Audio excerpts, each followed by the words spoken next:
YouTube is rolling. Commercial is.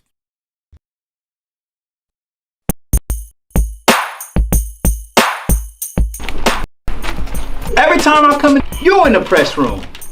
Working on our Stars Hot Tronic heat press. Using all the vinyl. Making all the picture tees. I like vinyl. I'm about to just load these boxes up. I'm out your way. Man, you gotta be a crazy little brother to get fired on your day off. What you get caught stealing boxes for? Man, I didn't get caught stealing no boxes. He said he caught me though. You get our rent paid. Why don't you go in there and ask the girls real fast to see if they help us pay our rent? That don't sound like a bad plan at all. What's up, Pops? What's up, Smokey? I'm trying to set up a meeting with the girls, man. Okay. Y'all wanna help me and Craig pay our rent? Craig still owe me money from the last time he got me. He gotta learn a lesson. He shouldn't be stealing. Don't ask him to tell that girl from last night to give him some money. What they said? They said it's slow for real. I'm about to just ask boss when we get our job that night. Of course you can. Yeah!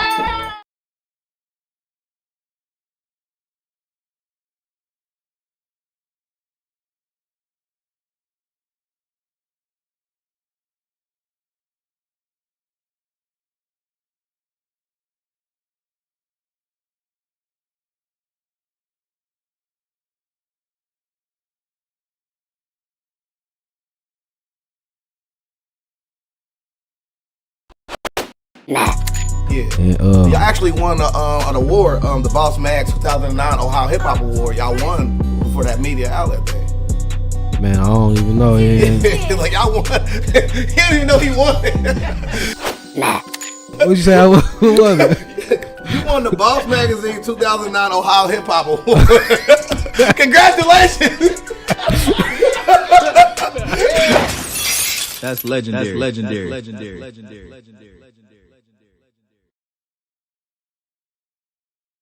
Yo, what's good, Josh? Your boy Peanut, aka Dash Resource. I got my man Stack and Smith showing up late today. Look, I don't like people showing up late, man. I don't play that, Smith. We run a tight ship around here, man. I'm out of breath. Peanut is always late. He's a bad. Never late. Oh my God! You better get your ass in here before the show starts, okay? The show started at 6. Okay. You need to be here an hour early for Whoa. prep. Cause I sure am. I have a son that plays for opponents, and he has to be I at don't practice. care. You come outside. I and got play more opponent? kids than King Solomon. They all gotta be at school too. We got responsibility over here. Absolutely. Okay. Now, excuse this Lateness. beef. That's it. Peanut. Okay. Man, anyway, you guys. What's up with it, man? Welcome to the Legendary People Podcast. I am Smed Late. Smed Late. Smed late. That was actually a name that somebody used to call me because I used to come late for haircuts. Shout out to my bro Chris Hodges. Word. But anyway, welcome to the Legendary People Podcast. If you are watching, we want you to go to our YouTube channel, like, subscribe, ring the bell notification so you can get alerted to all of the videos that we drop when we drop them. We love YouTube. We love Facebook. So whichever channel you're watching on, comment below and ring the bell notification so you can get alerted when we drop our new video, which is every day, either at 1, 6, or 8.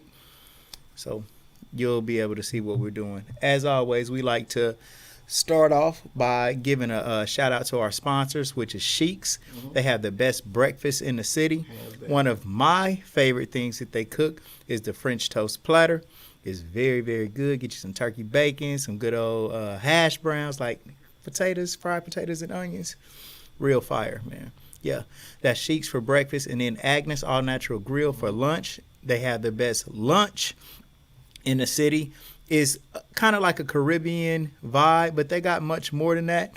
But you get jerk chicken wings, chicken cheesesteaks, all different type of bowls, including pineapple bowl. Favorite. And good fries, man. Like everything at Agnes All Natural Grill is amazing. They're not at the Dayton Mall anymore. They're a little bit closer to the inner city. They are in downtown, right in the middle of the city. So go and holler at them. They're right across from the library, kind of cat-a-corner from the library downtown. Agnes All Natural Grill.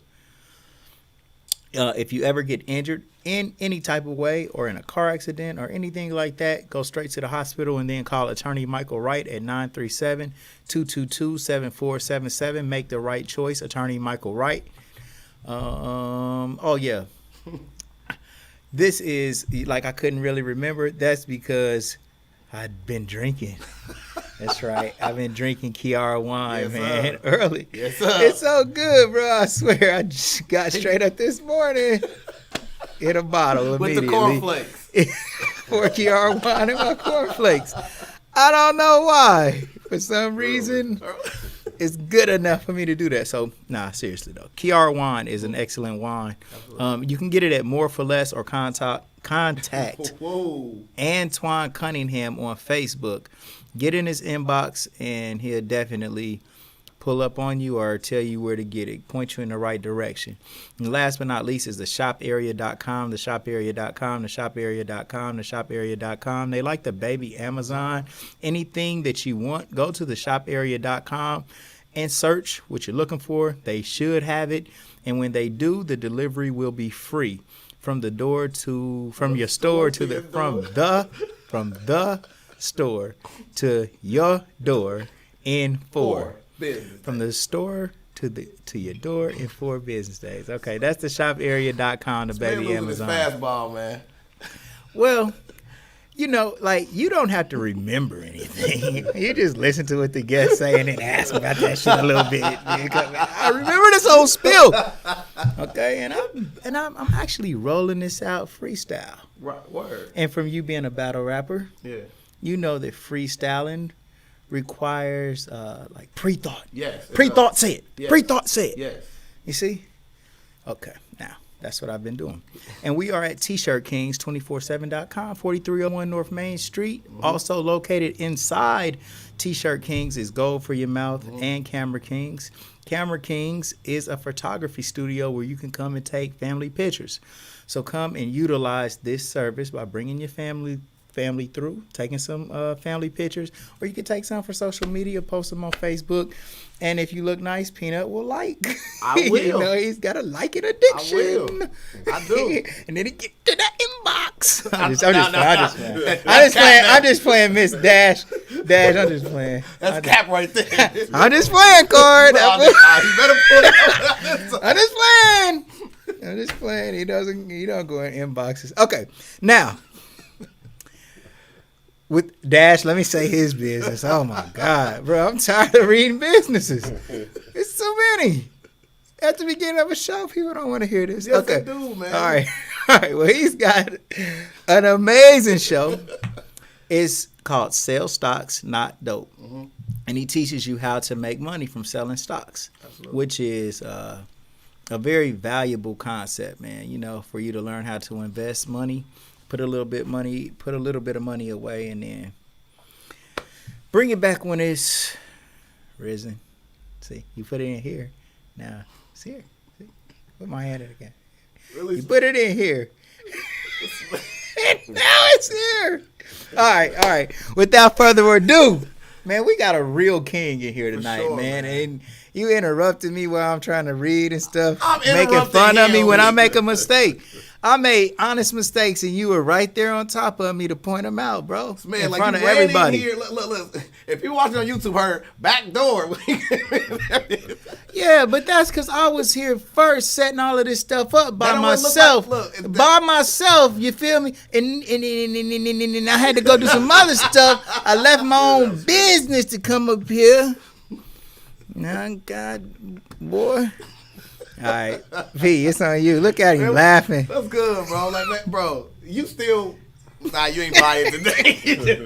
Bro, I can't give you that one today, bro. You'll give me a point for that one. But Haterade, we are here to really honor somebody that's a true king, man. I'm talking about somebody that literally not only balled out, you know what I'm saying, also is a voice for the voiceless, and I'm going to get to that a little later. A person also a great father, a great mentor to a lot. Man, we really have a king here today, man. So there's no legend higher when it comes to that, because that's a lot of selfless work you put in there, man. Without further ado, man, we got my man Carl Blanton Sr., man. How you doing, bro? What's going on? What's happening? Chilling, Thank you, man. man. I appreciate you guys bringing me in, man. Yes, sir. Love what I see, what you guys doing. Big boy Elder Carl in the building, huh? Let's get to it. So, here at the Legendary People Podcast, we like to honor our legends by finding out where they come from, with origins. So, without further ado, where'd you grow up, man? Man, born and raised right here in Dayton. Word. Born and raised in Dayton, man. 1975, came out the womb. You know, the funny thing was my parents didn't know they was having twins. Oh, wow. So, yeah, my mom didn't know she was having twins until she got to the hospital. So when she got to the hospital, I came out. She said a nurse walked by and was like, hey, it looked like it's another one in there. What? That's crazy. So the funny thing is, it really was another one in there. Right. So me and my brother Carlos was born Los. September the 7th, man, 1975. We came out the womb. Man. So Miami Valley Hospital. Miami Valley Hospital, man, for sure, man. Yeah. So, what was it like growing up with like a twin brother? Hey, it was crazy, man. To be honest, my brother used to get on my nerves. So he was one of them, you know, I mean, I love him to death, but, you know, I always wanted my independence. So I was trying to get my own thing where I would go. You know, everybody be like, hey, Carlos. Hey, Carlos. I'm like, wait a minute, my name Carl. My name come first. Right. You know, but them two syllables, Carlos, they would always say. So instead of saying Carl, I was always called Los. So no matter where I went, I've been correcting people, even today. What's up, Los? I'd be like, man, I'm Carl. That is wild, man. Wow. So, so like you being technically by birthright the oldest, right? Yeah. And then still have this shadow that's overpowered. Man, so like what elementary school did you go to? Man, we moved so much in Dayton, man. We were born and raised here, so we went from, I think our first elementary school I went to McNary. I went to McNary. I went there in kindergarten. We moved and, let me think. McNary to Wright, Allen Elementary. I went to Jefferson Elementary. I went to Van Cleve. Dang. I went to Cornell Heights. Like, we moved, it seemed like every 2 years we was moving. So we lived throughout all of Dayton, man. We really traveled a lot in the city as far as moving. My mom just moved. She wanted to move, we moved, you know. What did it feel like for you growing up? Man, it was rough. Dayton was rough. Growing up in Dayton, man, was rough. You know, we grew up, and we were tall all the time. So when we grew up, people would look at us, think we were older than what we was. So, you know, we grew up in Dayton View, off of Oxford. We lived on Oxford. So we lived on Oxford, man, and we was about 10 years old. I remember this story so vivid. And we went to Princeton Park. So we went up to Princeton, and I don't know if y'all remember the guys like Naaman, Larry, those guys. But we went into the bathroom one day. I'm like 10 years old, I told you, me and my brother. So them guys like 16, 17 years old, they jump us. What? Yeah, they jump us in the bathroom. So we in the bathroom, and they try to jump us. You know, I holler like, hey! You know, and they took off running. So we come out, and we in the field, and then all these guys, man, we took off running. So at that time, man, you had to learn how to fight in Dayton, man. I don't know if y'all remember a guy named Fletch. Yeah. Fletch was a fighter. You know, we was like, man, every time you walk out the house, you got to fight. And Ahmad, Omar, Scott, man, and them guys, hey, it was rough. It was rough growing up in the hood, man. Wow, man. I mean, I have some type of connection there because, like, my mom and dad would go out, and then they would take me to my sister, my auntie's sister's house. Her name was Sister. Don't get confused by the name terminology. But she lived literally 2 blocks down from that corner store that's on Oxford. On Oxford, yeah. That's the first place I've seen somebody get shot and killed at. Wow. Yeah, as a kid. Yeah, so rough. yeah. So man, so anyway, so but like the moving around, like that had to affect you in a way also, right? So what was that like? Just the moving around constantly, meeting people, and then I mean you probably like accumulate like some temporary friends, like, well, I'm just here till we move again. Yeah. Well, it was good and bad, but the good part was we met a lot of people, so we got to know a lot of people in the city. You know, even before we started playing basketball, we would meet people, you know, and people be friends with them, and then you move again, and next thing you know, you see them at another school. So it was good and bad because it helped us to be known by a lot of people, because I didn't know a lot of people knew me at first, but, you know, after we started playing basketball, people would know, hey, that's one of the twins. Hey, man, I remember I grew up with y'all. We lived over here, and, you know, so we would have those type of conversations. But growing up in Dayton was fun, man, but moving from house to house, it was tough. It was tough because my mom, she actually had, it was 5 of us. Yeah. So, you know, we was, let me see, my oldest brother he's 2 years older than me. God rest his soul. He was murdered 16 years ago, I think it was. My mama correct me. R.I.P. But, yeah, he got shot in the back. And then it was me and my brother. We came, and then we got 2 sisters behind us. Yeah. So early on, man, we had it, like I said, we had it tough. But my father was murdered as well. Like a lot of people don't know the story that, you know, behind the story, that we've been through a lot of trauma. You know, sometimes in situations like that, people would have counseling or something like that. We never dealt with it. Right. Right. We didn't never have it. So we had to go through life dealing with pain and trauma, learn how to move on and just live through it, you know. So, again, like I said, my father was murdered. How old was you when your dad died, bro? I was two and a half. About 2.5. 2.5. What type of man was your father? My dad was a good guy. He grew up in Dayton. Him and Frankie Sanders was best friends. Okay. Believe it or not, they was best friends. He went to Roosevelt. My dad played basketball for Roosevelt and played for Mike Haley. And What's his name? Carl Keith. That's your dad is My Carl dad Keith. name, yeah, Carl Keith. Okay. And, yeah, he was shot in the head when we were like 2.5 years old. So it was tough growing up without a father, knowing what happened to him. Right. You know, and seeing other kids grow up with their fathers, we had a little rough time. Well, I actually want to ask you the viral question in a moment since we're dealing with them, because the brother who just died today is Young Dolph. He's a rapper from Memphis, and he's a father, and he literally just had a newborn or something like that. He has kids. Yeah. What is something you think when it comes to like gun violence that people don't think on the opposite end of it?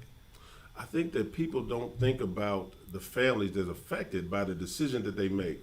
When you pull that gun and you use it and you take a life, you know, not only do your family lose, but that family lose. So nobody's winning. You know, for instance, like I said, when my brother got murdered, both families lost. Because when the guy that shot my brother was sent to prison, you know, his mother was hurt. She lost her son. So gun violence, man, it's one of those things that you really have to think about what you're doing. A lot of people are just senselessly killing individuals. You know, I work with kids all the time, so I'll say this because one kid came up to me, you know, he want to know your past. Hey, man, what kind of crimes have you done, this and that, one kid. So one things he said, this is what this generation, this is how they think. He said, how many bodies you got? I said, what you talking about, man? I said, I don't got no bodies. He said, you ain't got no bodies? He said, my boy's 16, he got a body and he got to do 30 years. I said, so that's what you want? He said, yeah, I want to give me a body. Now this guy's 16. I said, man, that's not what you want. That's not the route that you want to take, but that's some kids in this generation. That is scary. Yeah. The type of goal that you got is to get a body. I'm telling you, bro, they feeding them with this music, man. The music is terrible, man. It's polluting the kids, I mean, bro. It's one of Young poisoning. Number one hit songs after he got shot. I guess they had shot his car up, and he said, "How the hell you miss 100 shots?" They didn't miss this time. Yeah, see, he was asking for it. Yeah. You know, when you put out those type of words, we're attacked by our words. What you say out of your mouth, man, it can come back on you. And I don't want to say, hey, you missed, and then give them an opportunity to come back or make their mind to want to come back and shoot and kill, you know. But that's a part of the day that we live in, man. But I say it's been going on for a long time because, like I said, growing up in the inner city, man, it was not easy. You know, basketball became an outlet for us. I couldn't hoop at first, man. What? I couldn't hoop, man. Bro, when not to take you all the way back, but normally when somebody tells a story, we might brush over it a little bit. You got jumped at Princeton. Yeah. By some older kids. Yeah. Y'all only 10. 10. What happened?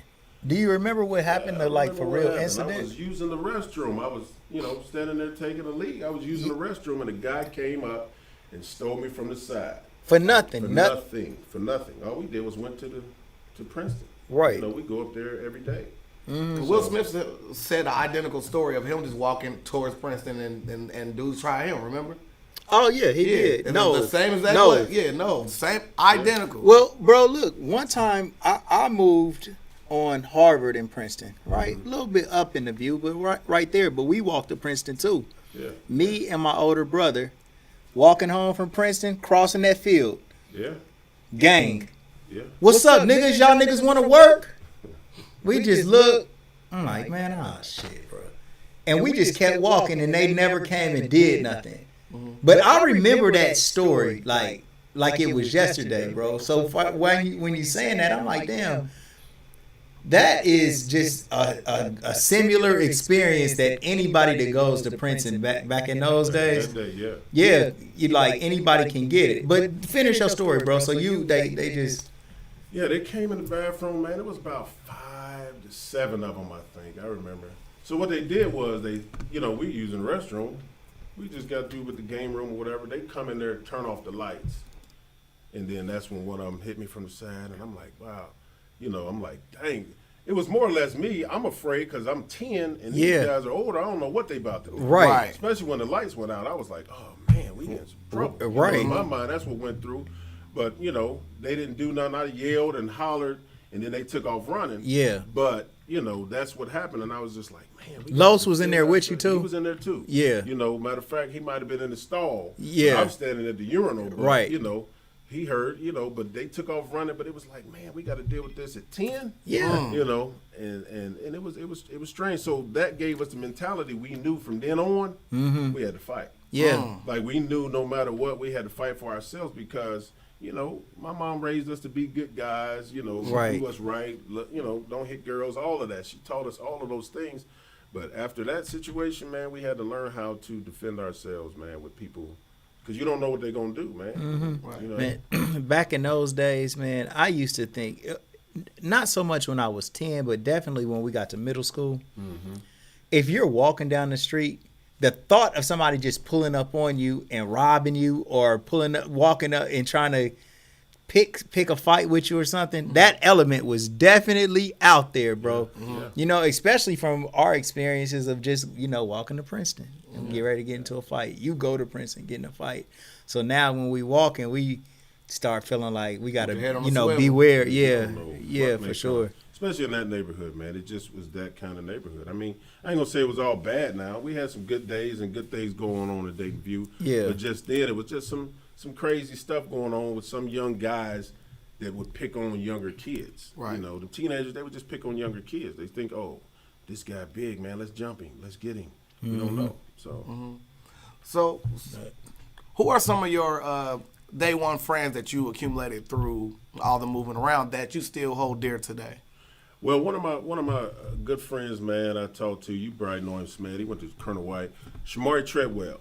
Shamari Treadwell is my ride or die. That's my brother, man, to the end. Like, I talk to him every day. We give each other a good word, counsel, whatever. He can get on me. Yeah. He can fuss at me. He can tell me stuff that most other people can't. Yeah. From day one, like, we got cool. I remember Shamari back at Jefferson.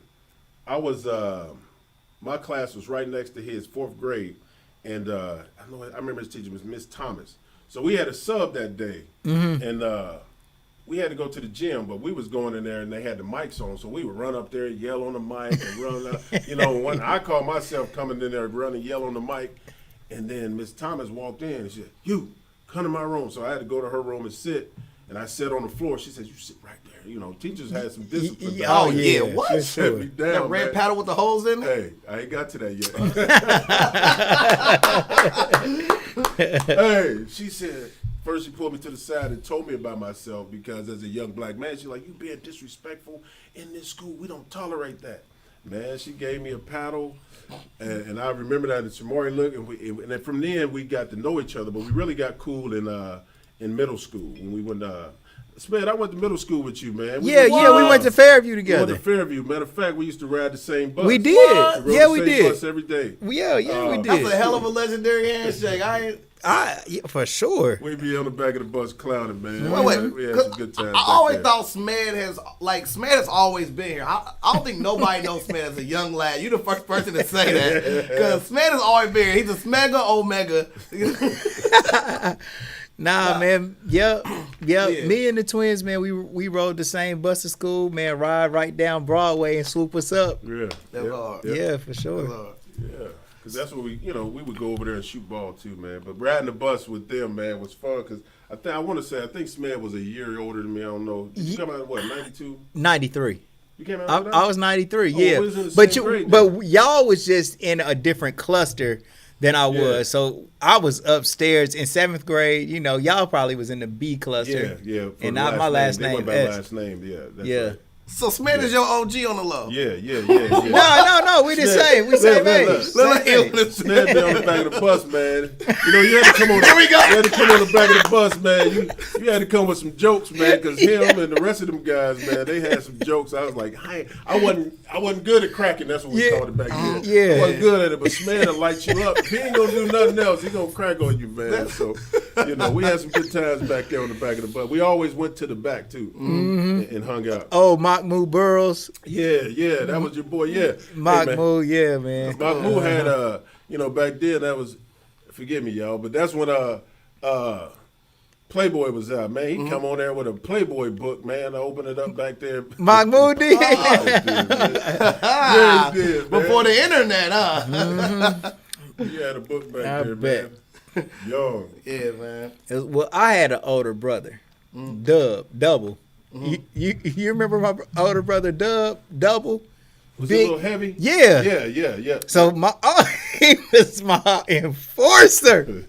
So I can say, So you can say whatever. I can say anything I wanted. That's why he was back there cracking. Now, yeah, that's what it was, man. And if you tried it, I had my brother had might have failed like maybe once. And then his birthday in December, so he damn near 2 years older than the average kid on the bus, and he was big, bro. Man. He was bigger than every kid in the whole school. Dang. But he was so funny, like he just like laughing, like we just used to be kicking it. Like he wasn't no bully at all. Nah, he was but good, he was ready. He was held his big. ground now. He held his ground. Right. He was big enough for people to be like, all right, he just Smith just playing, Right. laughing off. See, now to me, I always wish I had a twin brother so I could get away with stuff because I could just blame it on my twin brother. Yeah, bro. Did you ever get some of that, or did your brother kind of run that into the ground more than you? Like, who benefited from the brother brother blaming? I'm gonna tell you right now, he knows.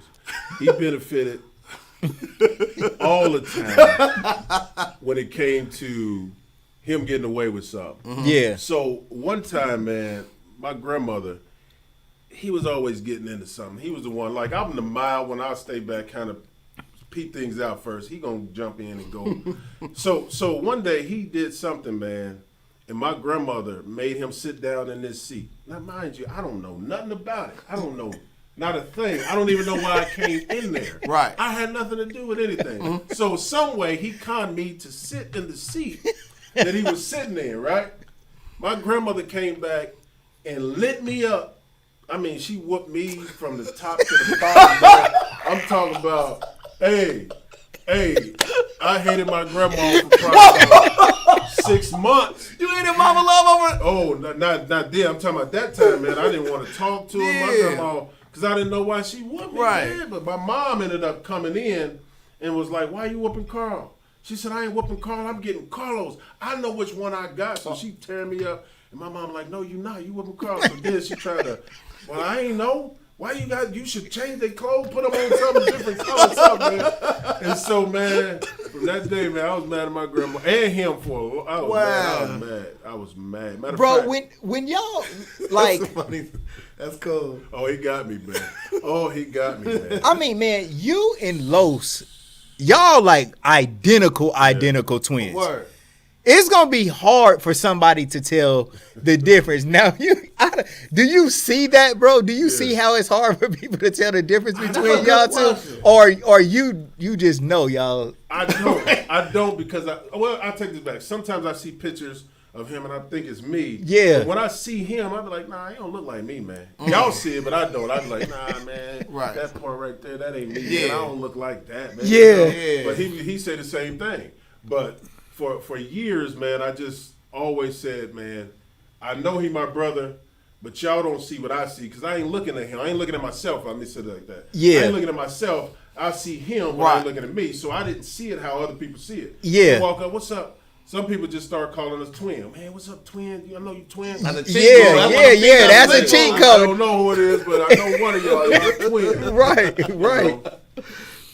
Yeah, man. Yeah, so it's been It's some man. cool stories. Yeah. Bro, what about when you guys, like, when one of y'all go through something? Do you have that sense of, what's the word, bro? Like connection. Like a premonition that something is wrong, or you can feel his pain if he hurt. Is that true? Yeah, to a degree. It depends on what it is. There's some situations I can know that something's bothering him. Like if I feel like I ain't been through nothing, or I'm just getting depressed for some reason or odd reason, I know he probably dealing with something. Yeah. So I would know in that light, but it's not all the time. Right. But he has to be really going through something, and I'll know that something's going on with him, and I'll either call him or he'll call me and be like, hey, man, Yeah. I'm dealing with such and such, and this is what's going on. And or I'll be like, hey, man, you good? He'd be like, nah, man, this is what's going on. And I'd be like, okay, I knew something was wrong. Yeah. Right, yeah. What about when you going through something? Do he get that I vibe think too? he do. Yeah. He might reach out to me sometimes. I don't, when he call, we hit and miss. Now, I'm saying now we hit and miss. Yeah. We used to talk a lot like every day. Right. And our lives changed because we two different people. Carlos is totally more outgoing in other things, and I'm totally just kind of reserved. Yeah. And I'm chill. Yeah. Right. Yeah, no That's doubt. cool, man. I mean, it makes sense. Yeah. You know what I mean? I with Keith and Kevin. Did you know I remember the people twins? Yeah. Man, well, they stayed together all the time, but they couldn't agree on nothing. Yeah. They couldn't agree on hardly anything, bro. And one say one thing, but you can't separate them for nothing. But when you just in the car with them, argue. oh yeah, Yeah. oh yeah, And that's how we are. yeah, We are. yeah. It's When we just so cool though, man. Man, twins are. Let me say this though, bro. Carl, twins are like the coolest thing, bro. To somebody that's not a twin. Just to Yeah, somebody I that's think not a it's super twin, cool. man, it's amazing, bro. It is. You know what I'm saying? Yeah, it It really is so cool to me, bro. It is. So sports. So like, did you get into sports early? Like, what was some of the first sports like you got into before? It was always basketball. Always. I never really was into sports like that at first. I mean, I loved, I knew I was athletic, but I got into basketball. I did swimming at Princeton. We did swimming. It was okay. called swimming. Yeah. But I got into basketball probably maybe 6th grade. I played for the Y in Jefferson, and I was terrible, man. Okay. I'm talking about Carlos wasn't on this team, but I was terrible. I didn't know what to do. I didn't know where to go. So my uncle would take us down to the boys' club on Stewart Street. Yeah. And we would go down there and play. I think I was probably 6th grade, 7th, going to 7th. And those guys, you got Marco Johnson, you got all those guys from Dunbar, you got Tutu, you got, what's my man? Darnell, Han. Them dudes down there, they playing, they really like killing. Like, and I ain't know nothing about basketball like that. So we, once I got to figuring it out, them guys was like, man, don't pick them up. Like, I went from don't pick them up, man. Oh, man. They go tell my uncle, like, man, them dudes can't hoop, man. Yeah. Why you bring them out here? He was like, cuz they got to learn. I remember him saying that. So I was like, man, I made it my business. I was like, I am going to play. Them dudes ain't going to be calling me trash. I'm getting out of here, man. Right. So after that, that's when I began to learn. 7th grade, man, I got cut at Fairview. Yeah. Grades. Okay. Grades. Okay. Great. Yeah, it was grades. How tall were you then? I was about 6'3". Okay. 6'3" and a half. That's when we was playing. Terrell Bridges was over there. Yeah. With us. I mean, Ramey was there. You Yeah. had T.J. Martin. You had, That was they won yeah, a championship. We yeah. had an amazing team, bro. Like, damn, bro, if y'all would have been on that team, That's crazy to think. it would have been even more major, man. But yeah, they had a really good team that There was year. some ballers, man, in the city. So grades got you cut. So I mean, like, what kind of student were you to have bad grades? I wasn't a homework guy. I just didn't do homework. Like, I go to school, but when I came home, I was out and about. So, Out of school. homework was just the problem. Like, if I had done my homework, turned it in, I didn't do it. Out of Yeah. school, out of mind. Out of sight, out of really mind. What it was. That was what it was, man. Until I got, they shipped us out from Fairview. They shipped half of Dayton View out to Wilbur Wright. Yes. Yeah. So we had to go to Wilbur Wright my 8th grade year. Right. And so I got over there. They had good mentors, man. They had Bobby Porter, who's coaching. I think he's coaching down in Texas. I don't know where he's coaching at, but big tall Bobby Porter. They had a couple mentors from Dunbar. They put me in the school to help us. So we had that. I mean, we had conversations about Yeah. manhood, sex talks, and they was talking about the importance of education and getting your grades. So after that, I was like, okay, let me take this serious. So then I was eligible to play in 8th grade, so over at Wright. So then we had figured it out, like, okay, basketball is it. Yeah. You know, but then I had to work on my temper. You know, I didn't know about, hey, man, I get a rebound and you foul me, I'm ready to fight. Like, that's what it became. Okay, you got to hold your composure. You can't go acting crazy, you know. Yeah. So coaches had to, they could see your talent, but they had to also temperament us to get us right, man. Y'all had a good team that year, too. 8th grade? Yeah. Yeah, we had Charles Bird, Coleman, who else? Yeah, Coleman. Shamari, we had, rest in peace, Ryan Benson. That was my guy, man. I miss Ryan Benson, man. So Shamari went to Wilbur with y'all? Shamari 8th went to grade Wilbur, year? right. Yep. Okay. Yep. Shamari was tall, too. Yeah. Shamari is my jump bro, shot. man. That is, man, jump shot. Shamari is, Yeah. man. For a while, Shamari was definitely one of my best friends, bro. Yeah. Him and Reem has been, like, really Yeah. good friends, too, man. we Shamari, all connect, man. We try love to keep in Shamari, touch. man. Yeah. For real. So you spoke of Coleman, which was a different Coleman, but like your favorite basketball player was Derrick Coleman. Yeah. Yeah. Hey, DC was a bad man when he played for Syracuse. Yeah. So just watching him, man, and see what he could do, I was like, I'm wearing number 44. Yeah. Yeah. From here on out, I want number 44. I want to be like this dude. I wanted to go to Syracuse, man. That was my dream school to go to. I really wanted to play for them, man, but, you know, that wasn't the goal that God had for me, so it didn't happen. But, you know, I really aimed my game to be like DC. Yeah, man. He was like a man amongst He the was a boys, man. man. He was for sweet, sure, man. Derrick For Coleman, sure, for big sure. dog. He was a man. So I always like to ask athletes that were great in one sport, what other sport do you think that you could have been great at if you actually like took time into that as well? Football. Yeah. Football, man. I'm mad at one of my high school coaches, man. I went out for football my sophomore year. You know, I went to some of the conditioning, man. He made it his, hey, you don't want to do that. You get hurt for basketball. And I ended up getting hurt in basketball, playing basketball. So The I still irony. did, yeah. So, but football, I think would have been good. I think I've been a good tight end, and I think then too I was fast. I could have been a wide receiver too. You know, I think we were pretty fast, man. I think I could have learned that role. But football, I think would have been a good sport for me to get into. Yeah, for sure. So like how well did y'all do in the city that year when you was at Wright? Wilbur. Wright. We lost one game.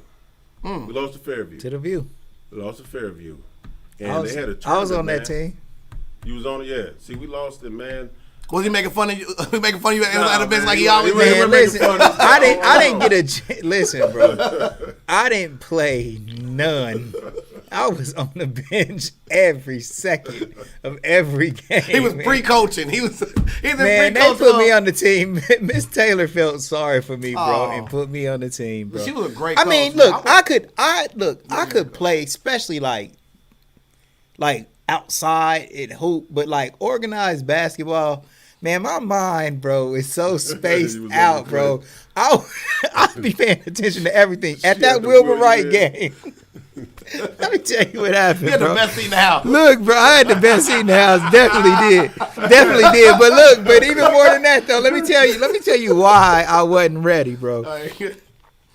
So we playing Wilbur Wright. This is a nail biter game too. Like we good going game, back and forth. It was a real good game. But a fight breaks out in the stands.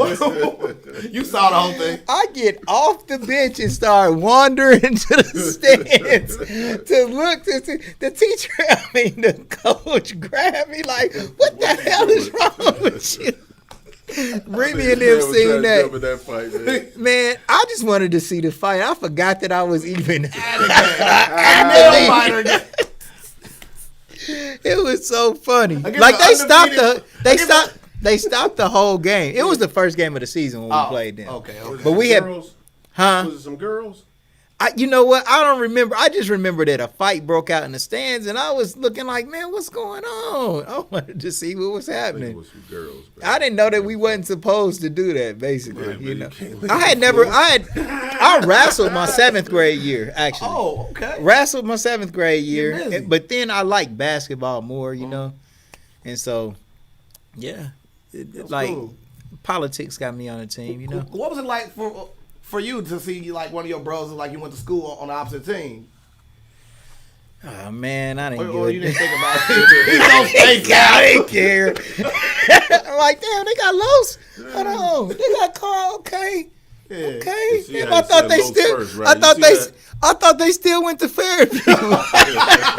Hey, they all did. I'll tell you about the Colonel White story too, man. Okay. I'll tell you about that when we get to it. But Yeah. Wilbur Wright was. I had fun, man. Tally was over there. Yeah. Tally. Well, he didn't play because of grades, you know. Wow. Right. But he learned. You know, I had to talk to him. But Tally was, man, that dude was athletic. Mm-hmm. He was athletic, dude. He could go. Man, Amp was a dog, boy. Yeah. He was real good. He was like dunking in the 8th grade type. Oh yeah. Jordan type. Yeah, Jordan moves, man. He reminds you of Jordan when he played at that early I age. can't lie, he did. He was athletic. For sure. Right. So what happens after that season? I mean, like you come back for your next year, or is it? No, that was 8th grade year. We was getting ready for high school. But the thing was, man, it wasn't that game. But I had never seen recruiting like this. So I'm gonna tell you, Mike Haley was one of the greatest recruiters in the world. Mm-hmm. All right, so he came to our game. So he knew my dad. I didn't know nothing about, I didn't really know much. I just knew I wanted to play. I was on the team. Mike Haley shows up.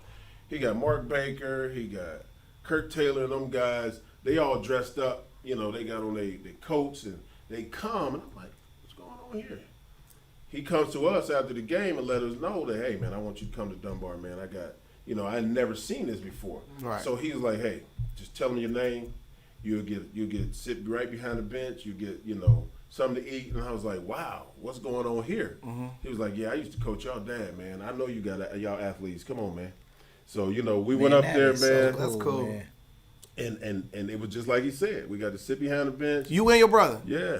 First high school game ever. And they were playing Colonel White, and they had Hoggy, man. Hoggy was Oh. that's my guy. Hoggy Man, was bro, doing it. I'm trying to get Hog, man, to come on the show, gonna man, get so him, man. bad, bro. Yeah. It's going to take a minute, but you going to get it, man. We shaking the tree. He Hey, gonna we fall out that shaking tree, it. y'all. Hoggy, you coming. You got to keep shaking it, man. You coming, bro. You see, whenever you talk about legends or ballers, man, you got to mention Hoggy, man. Man. Because he just did a lot, man, and he was cold with it. He was cold with it.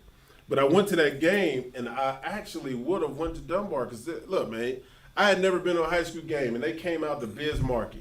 Yeah. I was like, make the music. Yeah. I'm like, whoa, hate the music.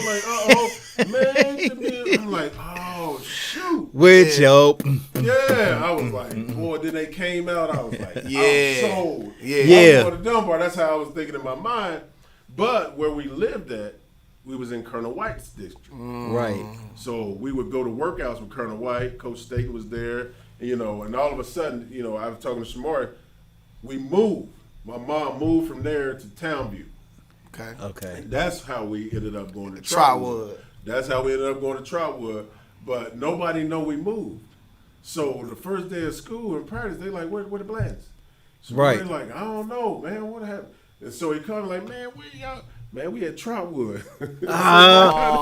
Man, I'm telling you, I thought the same thing, though. When y'all was in Troutwood, when I just figured out that y'all was at Troutwood, I was like, dang, how they at Troutwood? They dating View to the I bone. told you, man. They dating View, bro. For sure. Like, we all grew up going to the same place, Yeah. the same school, I didn't really even realize that y'all had moved from Fairview Nobody. for real. Nobody. Yeah. Well, they shipped us all the bottom end. The bottom end, the I bottom went to end, they Wilbur shipped Wright. out there. Yep. Yes, they did. They They were trying did to that. integrate at that time. Yeah. Yeah. Yeah. Dang, bro. And so that's how y'all ended up going to Troutwood. So it. did you have like any type of Connection. bad Yeah. feelings about going to Troutwood, or was it was all good? In the beginning, yes, because I didn't want to go. I didn't know nobody really out of Trout. Matter of fact, I didn't know nothing about Troutwood. Right. I didn't know Troutwood existed until I got out there. When we got out there, man, we was like outcasts. Nobody really knew us. Yeah. Until we got to hooping. So I'm out there. I knew some people because my aunt lived in Summit Square, so we would go up there. So we knew people up there and a couple people in Townview, but we didn't really know people like that. Nah, and Troutwood, the school was like pristine too, man. I mean, it was definitely upper middle class at that time. It was. At that time, it was, and it was probably about 60-40 back then, white, black. Yeah. It was more whites than blacks? More whites than blacks. When I got there. Right. It started kind of mixing and blending, getting about half, but it was like 60-40. Well, walking in the cafeteria, you see all those old graduate pictures. You're like, wait a minute, there's a bunch of ghosts on there. Yeah. Respect. Yeah. Respect. So we can't. Thanks. We're canceled. Ghosts because they passed away, possibly because they're older pictures. See, man, you try this, man. Ghosts don't have race, man. Ghosts don't have a race, man. People ain't stupid, man. Yes, they are. All right, so anyway, so let's talk about a fixture that you hold dear to this day. Line set. Oh, shoot, man. Coach Ellis. I almost got on the line, man. God dog it. When I first got there, was Coach Staley was the head coach, and Roger Ellis was the assistant. And so I played JV my first year and dressed varsity. But it was like, man, any mistake you make, you hit them 2 words, line, set, and everybody knew to get on the line. And it was crazy, man. One of my guys, man, Dwayne Butler, I'll never forget this, was a funny dude, man. He ended up playing in the NFL. He played for the Vikings, I believe. Mm-hmm. But he was one of our defensive back. But his sophomore year, my freshman year, the coach would yell, he had spit in his hands and did one of these numbers, right? And caught the ball and threw it to Dwayne. And Dwayne reached up and caught him with his elbows, man. Hey, the whole team bust out laughing, man, and we had to run probably the rest of that practice, man. He's like, I'm sorry. I'm like, dang, man, why you? But we couldn't stop laughing, man, because he was like, man, he spit on the ball. I wasn't catching that with my hand. So it was funny, man. I mean, he must have knew about COVID was coming one day. I mean, he was up on game, baby. Hey, shout out to Dwayne. I tell you what, he didn't want it. Whatever he was given, he didn't want it. But so, like, what was it like to go from your previous coach to your now coach? I mean, there was noticeably a little bit more pushing of the players from middle school to high school. Yeah. What was it like for you? Because I'm saying, like, you come from the hood predominantly. What's it like to have somebody over you that there's not part of your family yelling at you, pushing you, and challenging you? Well, I think for us in that era, we understood coaching. Mm-hmm. That's what makes the difference, man. Then we understood what a coach was, and he was doing his job. So I didn't get offended. I tried to do what he asked, and I worked hard. And so coming from the inner city, it made us tough. So getting out to Troutwood was a little bit different because, most of those guys wasn't tough. They didn't have that grit. They didn't have that go. They didn't have that dog in them. That dog, come on. They didn't have none of that. So when we got out there, it was like, hey, man, like I told you, and I was kind of, nice guy, go to the rack. So what the coach did was like, man, foul me. Foul him on purpose. Foul him because we got to make him tougher in games. Because I didn't know varsity, playing at that level, you got to be really, really go. Yeah. So guys kept fouling me. I said, man, look, why you keep fouling me? Wait. Coach told me to do it. And I said, oh, I get it. Mm-hmm. So once it made sense to me, I understood it. So then I knew how to get the and ones. I'm playing hard, and that was what I was about. So it was all about maturity, growing, and learning what coaches was trying to bring out of you. Yeah. So I didn't take it personal. Mm-hmm. Freshman year, did you play varsity? I got some minutes. Okay. You got some minutes. Back then, man, you just wanted to get your name in the book. Yeah. In the paper. You wanted to get your name in the paper. See, man, you open up the paper, you got, Blanton 2 points, 6 points, whatever it may be. Yeah. I wanted to be in the paper. Yeah, for sure. I come and get a foul. Right. You don't get your name in the paper for foul. Yeah, you do. It's a stat. What? Yeah. No, I think Peanut, man. I get in that book. Take a point from him, man. Look, Carl, please correct him, bro. Man, bro, do not enable him to just. Man, if you try to take a point from me, I'm going to foul you on this podcast. You get a point, bro. That's all right. You don't get your name in the paper for fouling. Now, you don't get your name in the paper for fouling, man. Try, guy. You got to score a bucket, man. Try, guy. Get a bucket, Peanut. You got to get a bucket, baby. You got to get a bucket. Smelling it from the bottom of the bench. I don't know. But like you had some other players there that, you know what I'm saying, like you connected with. Who are some of your players that like are like your dogs like when you got to Troutwood? Yeah, who was your teammates out there? Yeah. Shantae Reed. Of course, my brother, Carlos. Shantae Reed. was another where John Lumpkin played with me. Okay. Vincent Smith, Yeah. God rest his soul. You know, Vincent Smith was one of the tough guards, man. He was 6'4", 6'5", strong. You know, take you to the rack, shoot the ball. Those guys, I had guys like Brian Lowe. But the thing about Troutwood that I liked was that the older players came back and played with us. Like Vincent Ward, he would come back. Like, you know, Barry Martin, but his name's Sharif now.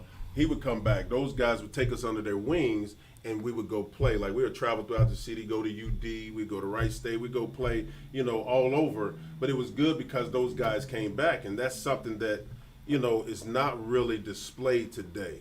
Yeah. You know, a lot of older guys don't come back and give back to the school that they came from. But those guys did, man, and I appreciated all of it. You know, so that helped us to even push me becoming a sophomore, you know, being a leader on the team. You know, I became a captain. Like my sophomore year, we had 2 seniors, but they weren't the captain. Yeah. You know, and to know that I took that responsibility serious. And I think a lot of guys don't understand when you given that mantle what it takes. You know, and I was the general on the floor. Even though I wasn't the point guard, you got to hold guys accountable, man. Hey, man, you got to be at practice. Yeah. Man, we need you, man. We need you in here today. Yeah. It wasn't none of that, oh, man, I'm hurt my shoulder. No, man, you get on this floor. Did you have to, what about with Los? Did you have to, what type of player was he, bro? Like, was he as serious as you were? Yes and no. He was serious about certain aspects of the game, but he didn't take the whole thing in like I did. But he took everything personal. Let me say that. So I mentioned Shantae Reed. So Shantae Reed was a big guy. Shantae was about 225, all muscle. Yeah. 6'3", 6'4". But in practice, Shantae Reed gonna foul you. Like Yeah. it's a given. He gonna smack you. Yeah, you gonna get hit hard. So what Carlos would do would chase him down the court and purposely foul him back. Yeah. So, you know, that's what I'm saying. Like, he took it personal, so he would chase him down, man, and he going to foul him back. He going to get him back. And that was his mentality. Even in games, man, if you watch some of our games, I don't know if you can pull them up somewhere, but if you watch him, you hack him in the game, he going to come down there and get you back. Yeah. Now, I wasn't that type. Like me, okay, that's part of the game. I'm trying to take you, put you in the bucket, get the and one. And I ain't going to come back and get you. I'll get a cheap shot some way, somehow. Right. Yeah. But it's within the game. You know, my technique was you try to post you up, I'm going to give you a hit good you one. with that right there. But Los And- clapping back he immediately. He gonna take the foul. He gonna take the foul. You know, Hard foul. He gonna take the foul. You know, Like, what you But, think yeah, this but that was is? his mentality, man. Like, yeah, I'm in Troutwood, bro. This Dayton View. For sure. Hey, it was. Right. It really was. It was You know. like, bro, when Troutwood got you guys, bro, they really got a gift, man, because I know that y'all Appreciate that. changed The culture. the culture. Absolutely. You see, I mean, man, y'all wasn't coming from just this, just well beginning, like, you know, because to me, bro, Troutwood was Pristine. for sure. Creme de la creme. The for bros sure. that was out there, you probably thinking they got curly hair type, you know what I'm saying? I know Even the if they females was look like black out there. Even if they was black, huh? Then the I mean, females yeah, was like, the it was a stat. It's like if you bagged the Troutwood chick, it was a stat back in the day. man, It was yes, a stat. bro. And just think, by the time you had got, because you like 10 years younger than us, right? So what he trying to tell you is when he got there, it was 60% white. Yeah. It was different. It was different. Man. Big difference. From You know, where I came from and what I was experiencing. Yeah. Hey, it wasn't no. it wasn't one dominated white. black, Didn't man. wasn't one white kid that went to Fairview with us. Hey, I don't remember. I remember one white kid at Fairview. Yeah, Let me think. I remember Y'all one white kid that went to Jesse, McNair. Jason Yates. Now, Did he go? McNary, yeah. Yeah. it was only McNary, one. maybe. I only had one. One? My brother tricked me into fighting him on the first day of school. Oh man. Huh? My brother tricked me into fighting him on the first day of school. You My older brother.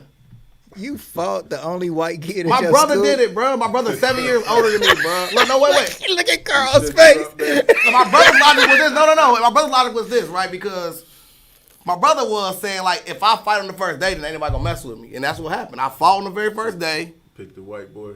He White did guy, it. The white guy. He did it. What you do, man?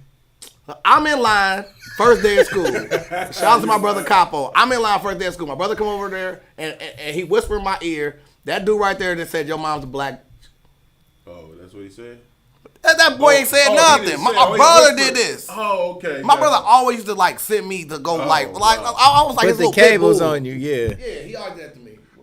And you just walked up to him. Man got the wild, lit the wilding on me. So anyway, man, to this bro that he did that to, I'll step up and say it for him. Man, he apologizes for doing that. Billy, man, Billy, I apologize, Billy. Yeah, I apologize, Billy. I'm sorry, Billy. Billy, you picked a. Oh man, I'm sorry, Billy. It's Capo's fault, man. It's on my brother. It ain't on me, bro. All right, come on, man. Back to Carl, man. Come on, so all right. So like you went out there all by yourself because I saw a basketball card that got you and Gator on there. Me and Gator, yeah. Gator was my girl, Latoya Davenport. Shout out to Latoya and her husband, man. She's a good friend, man. So we grew up together. She was a freshman my junior year. You know, so we would just take her under our wing. But she took some pictures. We were taking pictures. I think it was my senior year, so she was her sophomore. And she was like, come on, get in it. And I was like, bet. So I got in there, man, and we took a picture. And then I put it up on social media, right? So I put it in my profile, and I cut her head off. Yeah. So why you gonna cut my head off? You gonna put the picture up and gonna cut me off? I was like, I was showing me. I was showing me. You know? I'm sorry. It ain't my fault I'm way up here. Man, hold on, Carl. I'm taking the point from you. I'm taking Are you kidding me? He said I was showing me. You don't cancel him over there talking about, so you don't think black queens need to be... I did share it on a post. Yeah, there you go. Yeah, you can't put her in your profile picture. Her profile picture. Is she married? Her profile picture had like 300 likes. That one had like 1 like. It was just her. Hey, but I agree though. I'm gonna give you your point back, bro. You can't put her in his profile picture, man. Yeah, that's my profile. She I'm just cut. trying to, I couldn't cut. Cut, Gator. Like, shout out to Gator and Gator. Shout out to Gator and Billy. Y'all took big love. Y'all been taking L's all day. Oh my God. Oh man. All right. So you also was in the Dayton Daily News for other than basketball. You was in the Botillion. Yeah. Let's go. What was that experience like for you? Hey man, that was great. Actually, it was great. I can't remember everybody that was in it. Big Shep was in it. Shep. It was 14 seniors. Shep, 14 seniors. That's major. Yeah. 14 seniors, black. Yeah. That's dope. What is that? Yeah. It was a program, man. It was actually gearing us towards manhood, college. So you had to put out, what school you were going to. First, I just got in it. I didn't really know, but man, we did a lot of. We had to perform. It's like the cotillion. I don't know if you ever seen that. So cotillion more about the man to maturity, but it was something like the cotillion. So it was us going to maturity, and we did we learned how to step and do all type of dances. I mean, with the cane, how the soldiers use the rifle. Yeah. I've learned all that to the right flank, march, the right flank, left flank, all that. But that was almost 30 years ago. I can't remember all of it. But, man, we really enjoyed that, man. I enjoyed Big Shep. We would play ball sometimes when they was in meetings. We had a good time, man. Our mayor, Mims. Mims was one of the guys that led the program when I was in it, and him and a couple other guys. But, yeah, he was definitely one that – and they was firm, man.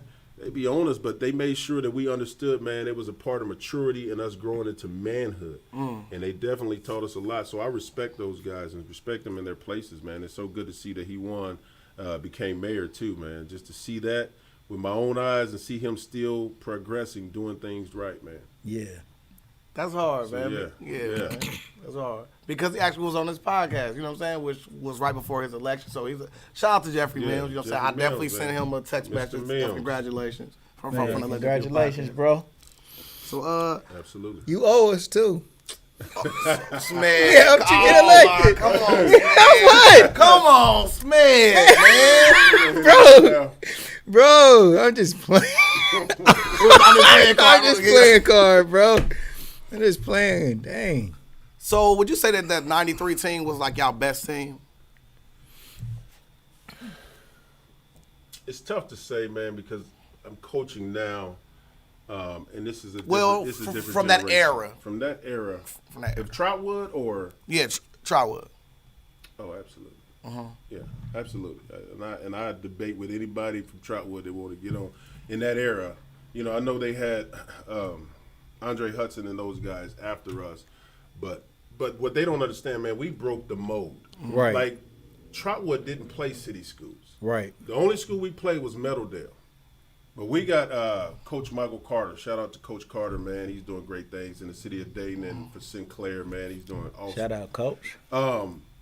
When he came in, he said, "Who do y'all guys want to play?" I said, "Man, we want to play the best." And at that time, Dunbar was the best. Yeah. I said, "We want Dunbar. We want to play city schools. Yeah. Because we want to incorporate what I know where I came from, and I know what type of talent is there. So get us those type of teams." So that year, in '92, I was my junior year. That was the start of the battle between Troutwood and Dunbar. Yeah. That was us making a statement to say, hey, man, we here now. We are the team that's on top. So when we played them, they had Tutu, Ryan Benson. They had Boomer over there. They had a few other guys, man. I can't think of them all right now. But that team was stacked, too. Mm-hmm. So, we had a game plan. The game plan is let Tutu get his. Yeah. Shut everybody else down. Mm-hmm. Tutu going to score. You right. Can't stop Tutu from scoring, man. I don't care who you are. Man. He going to shoot the ball. He going to score. He going to shoot that thing 100 times, man. Yeah, man. And so he played well, man. And so we had to rebound and keep the other guys off the boards. And, man, we ended up winning that game. But we came out with determination. The first play of the game, I dunk it.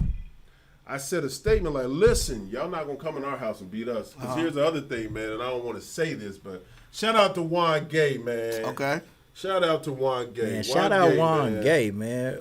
Man, real we legend, them man. The day before, and you played Juan Gay the day before.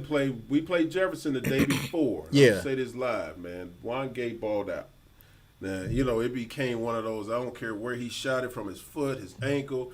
That ball was going in. Like the rim became real big, man. He was hitting everything. Dude dropped 52 points on us. Never happened in my life, but he dropped 52. And he jumped out the gym on you. Oh my God! He balled out. I can't say nothing, about that game. I mean, I had 27. My brother had 26. Vince had 20. Like it was a game. Yeah. It was one of them. We was getting up and down. We was going at it. It wasn't no defense. It was 100 something to 100 and something. So wasn't no defense. Like tell it like Remy. Remy said. Told you, but no, Carl, you just said it too. I just told you. Hey, where is Remy, man? Remy, where you at, Remy? That's one of them games, though, man. Wasn't no defense. Hey, Remy, man, I heard you don't play no defense, man. The secret is out, man. I thought you was a lockdown defender, man. But I found out you don't play no D, Remy. Because I told him that you said you don't play no defense. The secret is out, man. Man, let me know. You don't play no D.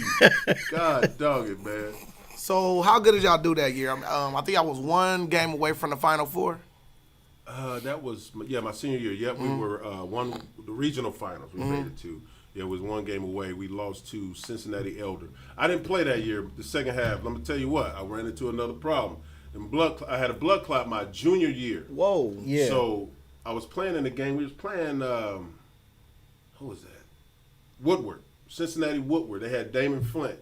Yeah. And I dove for a loose ball, and a guy dove on me and kneed me in the calf, man. And I ended up having a blood clot, and I didn't know what it was. Like, I had this nagging pain, so I kept going and playing and practicing, trying to prepare for, the tournament. And we ended up losing the bell my junior year because I couldn't go. I got a dunk and scored a free throw, and I had to sit down. I couldn't do nothing else. They ended up beating us, and then my senior year, I played half the season. I'm depressed. Yeah. I'm going through, man. Like, nobody really understood how I was really dealing with, what I had to deal with. Like, you got a blood clot, you can't go, I can't perform like I normally would. I'm like, wow, what's going on? So anyway, I ended up getting cleared to play my senior year, but I'm still going through trying to get back in the shape. Man, I was a stick, man. I probably lost 20, 25 pounds. And so to come back, I ended up getting cut the second half of my senior season, so I didn't play that second half. Yeah. So they cut you? Well, not cut, but I was at my grades. It was my Your grades. And Okay. again, I ran into that problem again, man. But I was dealing with a lot. Like I said, man, wasn't no counseling, nobody to really deal with and talk with. So I kind of got back behind in my studies. It was one class, I got a D in my math class. Yeah. So it knocked me down a point. So what it was, the OHSAA had a standard, and then the coach had a standard. Mm-hmm. So I didn't meet his standard, so I had to sit. You met the school standard, but didn't meet the coach's standard. Right. Yes. Yeah. I was mad at him for a long time, but I said I respect him now because I understood what he was doing. Mm-hmm. And it was one of those, you learn your lesson. You learn, but it was a tough one. Let me be the other half of your consciousness right now, because you can't say what I'm about to say. Go ahead. Coach, you don't listen. Your standard is understandable, okay? But this is a senior who has worked his whole life to get to a certain point. You do not make this man sit out. What you could do is say, get your grades up. As soon as you do, I can reinstate you, but you got to leave that door open, bro. Coach, look, like you can't be so rigid and fixed in your own way sometimes that you do something that's too impactful. We talking about a whole future ahead of this little bro. So for any coach out there that's listening to this story, and Carl he's taking the high road, okay? But I'm going to take a more assertive role. Be flexible with your players. Yes. Understand the long-term effect of some rigid stance that you got, and figure out a way where you can kind of just keep your posture, but give them an opportunity to continue on. Right. Well, see, I'll say this for his behalf. We talked about it. Yeah. Afterwards. Yeah. And he made the comment that had he been coaching as a varsity coach at least 5 years, so a little bit more, he would have knew how to handle that situation better. Yeah. So it was a learning experience for him. It affected me, but it still was a learning experience. But, I had to move on. Yeah. Would you consider that your legendary mistake, not being eligible to play that? Yes. Because I try to tell my kids now, like, man, it's big for you to make sure that you're on top of your grades. Yeah. You can't slack at all, because once you start slacking and you're around somebody else that's slacking, then you're gonna end up falling off. So what I did was I learned. At one point, my buddy left. Kenny Pugh, that was my dude too, man. He kept me on honor roll because this dude, like I told you, I didn't do homework. But I stayed with him, or I'm hanging with him. He come home, first thing he do? Homework. Right. We knocked that out the way. Then we go talk to girls or do something else or whatever. But that homework was number one. Yeah. And then once I figured that out, I was like, oh, it's good. Man. That's what's up. Yeah. So like you didn't get a chance to play. So did you go to the game? Yeah, I went to the game. That's why I was trying to tell you all about this Whitten Woods. Yeah. So the game ended in controversy of some sorts. Yeah, so we playing Whitten Woods. One of the games. This was before we got to the regional final. So we're playing Whitten Woods, and a fight breaks out. I'm in the stands. Fights happening in all your games, huh? I'm in the stands. I'm in the stands, man. And I'm still a part of that team. I put in too many years, so I come out the stands, and man, it gets wild because I'm swinging. The other people, next thing you know, the whole stands is full of Troutwood. They see one do it, man. The rest of them gonna go. Carl went, let's go. Yeah, we out there. It didn't matter, man. We jumped that thing and it was on. I'm gonna tell you this right now, just from my perspective, right? Mm-hmm. If you punched me and I looked up and I seen two of you standing there with you and your brother, imagine that. Yeah. Like, man, he pumped me so hard, he was two on me. That's funny, man. Yeah, damn, he hit hard. I'm seeing double. It was the jersey and one street clothes. Hey, that's what it was. Hey, but the funny thing was, man, like I said, I was in the Botillion. And one guy was from Cincinnati, so he had the paper. So in the newspaper, it got my brother over top of this dude, just like that on the front page of the newspaper. Wow. It had him just like Los. this by the punch. Yeah, Los was on there. So he brought the paper. I'm like, man, give me that paper, man. He's like, nah, man, I'm keeping this copy for life, man. I ain't never getting rid of this one, man. I don't know if he did. I haven't seen him. He since, still got it, bro. He kept it. He said, man, this thing is going up. Because I think he might have went to Witten Woods. So that was one of the things he probably like, I'm keeping this, man. That's hard, man. Somebody said, ask him about Boss. Who asked that, man? Michael Andre. Who is Boss? Hey, man. That's not the Michael That's off the topic, but I'll talk a little bit about Boss, man. Boss was a group that we put together at Troutwood, man, that when we got into an altercation, man, we always in it. Yeah. Boss was, with just a bunch of young guys coming together trying to unite. Band together. Have a united front. Some people took it as, it's a gang. They going around just beating people up or doing this. And it wasn't necessarily that. Now, we did have some instances. But I'll tell you this, man. A lot of them got a B on their arm. And I was like, man, I'm thinking about my future. I said, so you got young men trying to be, young men and figure out things. So everybody getting a B branded on their arm from a hanger. I said, man, I ain't getting that. Right. I said, I'm in it, but I ain't getting that, man. I said, you are not about to brand my arm. Let me tell you something. This is unequivocally a gang. Boss, B, the B in Boss stands for beat. The shit out of somebody. You hear me? I'm trying to make it sound nice, man. But listen, look, bro. Don't ask that question no more, man. Man, this man is Mike. Listen, man, this man is a coach right now, bro. He got players he got to look in the eye tomorrow. Man, you bringing up Boss? Bringing up Boss, man. Let that go, man. Go on with that Boss. Not right now, man. Oh my God! Well, that's what it was, man. It was just a group of guys, man. just a group. Just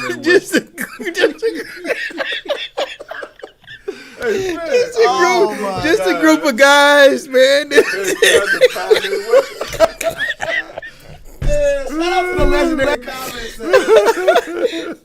Y'all legends, He man. said, ask him about Boss. LOL.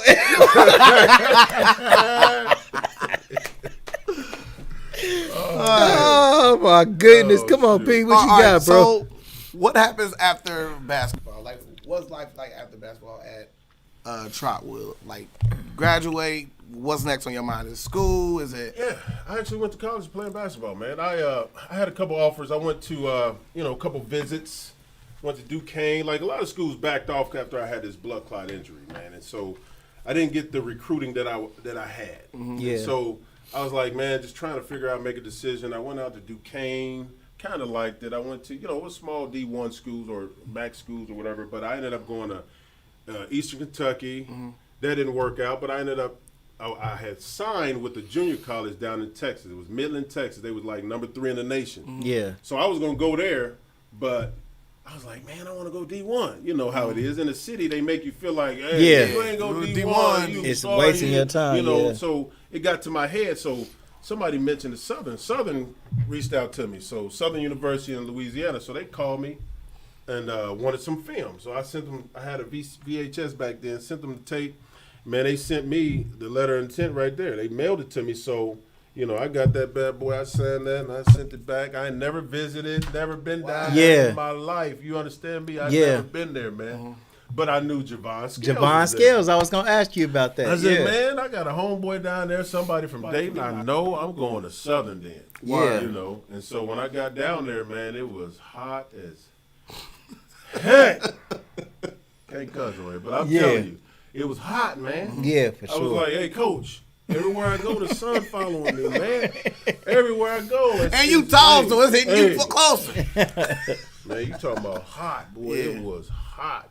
Yeah. And so getting down there, man, I was finding my way, got to know a few guys, and, on the team. So I was playing. I thought I was going to be a starter. Yeah. I'm in the starting 5 lineup. So I think he was testing me because I beat this senior out of his spot. Oh. Mm-hmm. So I'm like, yeah, I'm ready for this. And lo and behold, he worked his butt off to get his spot back. Yeah. I didn't know how to handle that. So I'm down there miles away from home, and this dude get his spot back because I'm used to playing, I'm used to starting. So that's where I really had to learn how to mature. But I didn't. I'm going to tell you, I didn't mature at that time because I'm like, this dude got his spot back. Now I'm playing for the legendary coach, Ben Joe. Yeah. You know, Ben Joe's motto was put the ball in the basket in 8 seconds. Get the ball down the floor, put it in the – he said, man, y'all making it complicated. The game is simple. Yeah. Y'all doing all this stuff and doing this and that. He said, man, just get the ball down the floor and put the ball in the basket in 8 seconds. Yeah. That's all I want. Right. And it was like, man. So I'm playing with Javon Scales and another guy, man, we had named Johnny Connick. Mm-hmm. Johnny Connick went to, he was from Saginaw, Michigan, but he played at Temple with, was it Mark Aguirre? No, not Aguirre, but what's that guy name, man? They played at Temple before Temple. Oh God, I can't think of his name. Somebody on there, tell him comment. In the NBA? He played for a little bit. Okay. But he was like legendary at Temple. Man. Okay, like, he was sure. the guy. And so he ended up transferring, coming to Southern. So they all set out. This is my first year they there. So we got Javon Scales averaging 30 points and 20-something rebounds a game. Yeah. He's got leading the nation in scoring and rebounding. Right. Now, if Javon averaging 30, 33, I think it was 33 or 35, something like that. Yeah. Then you got Johnny Connick averaging 31. Right. Right. So, you know, we averaging 100 points a game, but you got two guys averaging 30 apiece. Yeah. So he was number one. He was number two in the nation for a while. Like, I don't know how long it was, but for a while there, we had the two leading scorers in the nation. They was balling. Wow. Yeah. I mean, well, the ball wasn't making it to nobody else's hands. Right. So Yeah. it was like once Javon was our go-to guy. Yeah. So he was the guy, man, and Johnny was just trying to. They was his just game because going. Javon was a big though, right? Yeah. He was even a big in college or just in high school. He was big in college too, man. Okay. I mean, he wasn't as tall as everybody, so Javon is about my height, maybe about the same size, but you know, he just was strong in the paint, could rebound. He knew how to position his body to get the ball. Yeah. So, you know, that's what kept him over. And plus, Javon worked hard. He hustled the whole game. Like you couldn't ask for a bigger workhorse. Right. Like he gonna work his butt off, just like he did in high school. Yeah, that was a college team. Yeah. Right. Yeah, that was. Elder, Hoggy, Javon Scales, Will Watkins, who else? Ricardo. Yeah. Y'all was Colonel White was Man, low. that- Matter of fact, y'all remember this? They came over to Troutwood. See, this is how the whole culture changed when we got there. They came to Troutwood for an interim, and they killed us, man. Yeah. I told y'all should have came to Colonel White. I don't know why y'all over here at this school. You like we heard it, man. We had to just tuck in and be like, dang. But that team was that was the best team, man, I done seen. You know. That was 92. Yeah. Yeah. That championship team. Ron Hunter still has like. Well, no, I don't think it was 92 though. That was I'm sorry. They like 90. 90, That was 90. like 90. Yeah, that was 90. It was before we got to high school. I don't think we was I in think it was 88 then. or maybe our was our freshman year. year, like our freshman It year. was 89-90. It was 89-90. And that team was Yeah. Meadowdale had a good team that year too. With remember the one kid Sean Cornell that came, but he was too old for yeah. Meadowdale. Oh yeah, they was running through the city. They was balling too. He was too old to play. Yeah, like I think that he had transferred from Indiana and he was old. Meadowdale had a lot of old scandals. The Prince of Meadowdale, remember that, bro? There was a guy that came and said he was an African prince. Nah, I don't remember. But he that. was from like Kentucky or somewhere, but the whole school and the staff and everybody was treating this kid like he was a prince, but he ended up being like a 20-year-old man. And they're living out his best dream of. I don't remember that one. Yeah. Yep. So like, how does college basketball end for you? It ended for me, man. I just didn't. Once I lost my spot, man, and I was still dealing with the blood clot issue. Yeah. You know, and I was still really battling depression, man. Like, this is one of the things that people don't talk about when injured players, man, and you can't go on, but you want to. Yeah. And it was like, I just didn't focus. I lost my drive for a little while, man, and ended up having to leave. But looking back, it was just what was destined, man, because that injury, man, like I said, I'm still dealing with the issue, you know, with the blood clot, because it became worse. And I had an ulcer that opens up every year or so, man. And so I still deal with it. Take blood thinners, you know. So it's been one of those injuries, man, that just never got away from me. What position did you play, bro? I played power forward. Power forward, Yep. and even at Southern too. Yep. Power forward. Forward and center a little bit. Okay. If need be. Yeah. But I was still able to play a little bit down there. But it was days that I had to sit down, and like coaches ain't understand. No, you ain't going hard. Like, man, I just need a day, like just to rest my leg, because I know it's bothering me. Just, you know, but they wasn't hearing that, man. They're like, you need to be out here, or go see the trainer. And you know, and I had to go see the trainer. The trainer found out, like, oh, you still playing? Why are you still playing basketball? Like, my wife had that. That's a real serious. You know, I'm young. I'm not seeing it from that light. Right. Like, I'm like, oh, I'll be back on this court. I got to go back on this court. I got to play. Yeah. You know, so. So when do you get your coach itch? Like, when do you get into coaching? Man, my high school coach kept nudging me, man, and I would watch like Darnell coaching, and I'm like, man, I could do that. Like, I just, you know, my kids were young, and they was like, Dad, won't you coach us? And I'm like, nah, I ain't gonna coach you. Yeah. I'll show you some stuff you can do, but I ain't gonna coach you. And then I think my baby boy was in the 8th grade, man. It made me just say, hey, you know what? Let me reach out to Coach Rock and see what I could do. Like, hey, can I help? So I just reached out, and then lo and behold, the 8th grade coaching job came open at that time. Yeah. So when I jumped in, man, it was fun, and it became like, oh, I like this, man. This is what I want to, you know, do for now. Like, hey, let me help my kids. Let me be there for them, and it gave me an opportunity to also help them and be around, because I'm going to be at their games anyway. Right. But what better way than to be a part of the coaching staff? So. Yeah. So, man, the dynamic between, kind of a tough question, bro. So, you know, you can tread lightly when you answer this question, but you've been a parent, of course, at these games, and you also know the relationship between a coach and parents, and when things don't go right, how frustrated parents can get. When you were a parent, did you find yourself being frustrated with coaches? Yeah, that's the first part of the question. No, like I said before, man, I understood coaching, so I knew my role. I knew my role as a parent. Like, when you're coaching, you got to let that kid be coached. Yeah. And it's hard to watch sometimes, you know, because a coach might get on your kid, and, you know, and my kids would try to look in, like, early on, would look in the stands at me, and I'd be like, hey, man, you got to hustle. Yeah. You know, that's about all I would give them. Like, I ain't going to tell them no more, nothing against what the coach is saying. Right. I'm like, hey, man, you got to hustle.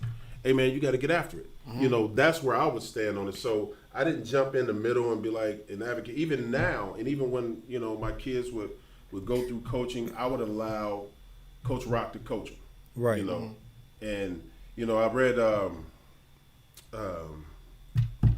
what's my man's name over at Coach Drew. Coach Drew got a book, and he was talking about how hard it was coaching his kid, coaching his son. Yeah. You know, little Drew. So you get a wedge, be a wedge, I'm serious, man, like between your kid, because when I say something, and I'm part of the coaching staff, they take it differently than the coach. So they take it personal. Yeah. I'm like, son, I'm just coaching you. And then we got a problem. Yeah. we got a real problem between us. So I had to learn how to just allow them to coach. Like even times where, like, when I was a freshman, like I'm the freshman coach now, but I would leave to allow them to coach them, so I ain't got to hear nothing, see nothing, let them be coached. Right. So I don't want to be a part of you getting, you know, and you look at me like, Dad, you gonna let him talk to me like that, or you gonna, nah, man, you got to be coached. Right. You know. Right. So. Definitely, and especially at that level too, high school level. Yeah. You know, you are part of the staff. You definitely a great alumni Absolutely. for Troutwood. I mean, it only makes sense for you to come in and be a part of the coaching staff, especially if you volunteering your help and stuff. So, but coaching your kids, man, I mean, it's tough. Oh, it's tough, man. It's tough. I seen Sammy, and little Sammy. I think he did a great job with Sammy from the time. I mean, Sam is a great dad. Like, just great guy, just too, man. all day, man. You know. Yeah. But I seen how him coaching little Sammy, not like they ever got into it or nothing like that. I ain't saying that, but just seeing him take Sammy up, coaching him every step of the way, and then kind of handing him off to Troutwood. Yeah. You know. Yeah. Sammy and Carl, man. They were together a long time, man, since like 4th grade. And Sam For sure. Took both of them under his wing. So For I sure. appreciate shout Coming out to the Big Swish. Sam and the sure. Swish, yeah, the Swish. For sure. Because when he came at first, I'm like, I don't know nothing, what was going on. So when me and Sam talked, I was like, yeah, man, go ahead. Yeah. And so he would ask me, Carl would be like, Dad, can I go? I'd be like, man, I don't care. Go ahead. Yeah. Right. So they worked in jail together, man, and actually, coming through just what they did for Troutwood after we, it was great to see. Man, how do you prepare? Because Carl, did he get Player of the Year or Mr. Basketball Ohio? He was definitely ranked high. What? What his son? Yeah. Yeah. His son was District 15 All-Star for Troutwood. He was what else we got here? We got he was on the Dayton Elite Junior team. Yeah, and he played got for that. he got.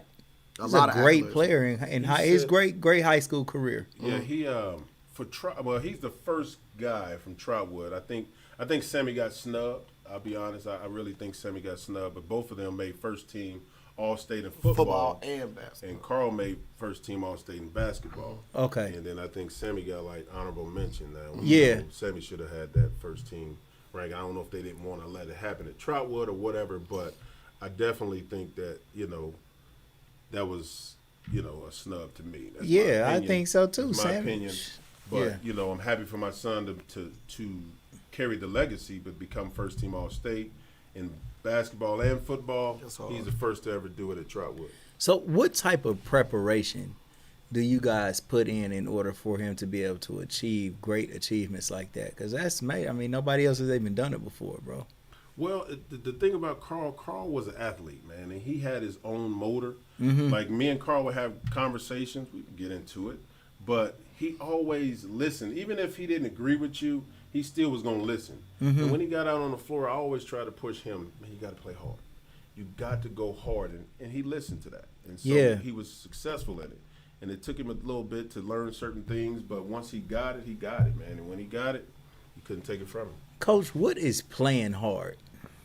Energy and effort. You got to put forth the energy. Those are two things that we always say we can't coach. Right. Like, I can tell you to go hard, but unless you going to go hard, we have some energy in the game and put forth the effort, that's what it takes, man. You have to have those two things when you're playing sports. So, no matter what you playing, you got to have energy and effort. So I want that. I also asked about the Skylar Strong because to me that is something that holds dear to everybody, the community. And I'm saying you was a part of that as well. So what was that like for you? It was tough, man, because Skylar was a good kid, man. He was not only a good kid, but he was a tough athlete. I got some stories I tell because him and my baby boy Tamir was like best friends, and so Skylar one time, man, with stage 4 cancer through his body, came to one of our open gyms and workouts, and he in there playing hard, and I'm like, what we gonna do? Like, I don't know what to do. So I had to be like, man, Skylar, I know you want to play. Like, he played a game or two, and he was winning. He was playing hard. He was getting buckets. He was rebounding. You wouldn't even know he had cancer. But I said, man, I got to sit you down. I don't want nothing to happen. Right. And we be liable, but, and then, Kerry was on here, but Skylar would come to the football games. And I'm on the sideline, and I'm like, Skylar come down, and he got on these big old coveralls. And I'm like, Skylar, you good? He like, yeah, he ain't coming off the field. Yeah. So he's standing out there snotting, and I give him, we just talking. I was like, here, man, go get some hot chocolate. Yeah. He went and got the hot chocolate, and, just to see his strength. Like, that guy was strong, man. His mom was strong, too, but I saw he fought that thing. Yeah. Skylar fought, man, with everything in him. So it showed me, man, no matter what I'm dealing with, I have no reason to complain. To see him overcome that, man, was a great feat. I went and interviewed Skylar. I got an interview with Skylar right now. It's probably about maybe 10 minutes, 10, 15 minutes. But throughout the whole interview, I always thought about dropping it. I just never thought of the right time. I maybe put it out on his birthday or something. Yeah. But through the whole time, I mean, this is this is right before he got out of the hospital. The time where he went back for his last time. So maybe about a year and a half ago, around in that time. But man, the thing about Skylar, like, he cared about everybody else, man. He did. Like, he almost might have been worried about you, worried about him. He like, man, Coach, I'm okay, bro. Don't worry about me. Everything cool. His mom, you know, worried about her having to come to the hospital so much. Like, really selfless, man. But yeah, man, that's my little bro. He played for me at the Switch. Yeah. Because I work at the school, man. So he came to school and he would feel bad. And he would get up, he'd like, I just need a break. So, you know, it's funny we talking about Skylar because I had a conversation with one of the teachers this morning. So she pulled me to the side because we lost a counselor at Troutwood. And she had stage 4 cancer as well. So we just recently lost her. So what Skylar would do would go to her, and the teacher, she had cancer, but she beat it. But she's, you know, anyhow, she said that they would have conversations like Skylar would be like, man, I'm going to the counselor's office, and he would get a blanket and sit there, and they would go through stories and communicate and talk, and encourage one another. So, you know, you never know what somebody's dealing with, but again, man, at the end of the day, Skylar was one of the strongest kids or persons I've ever met in my life. So, so like Faith has been a real big influence in your life, especially of late. What was like the point that got you to really be more active in the church? Wow, that's a great question, man. What got me was one day I was chilling in my car. I'm saying chilling. I mean, we be chilling in the car, man. Hey, hold on, man.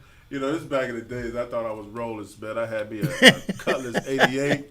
I had some bump. I had my rims on there.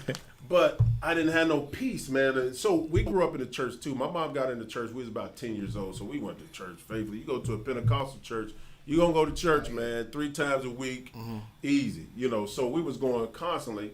And, you know, I'm about 25, I think.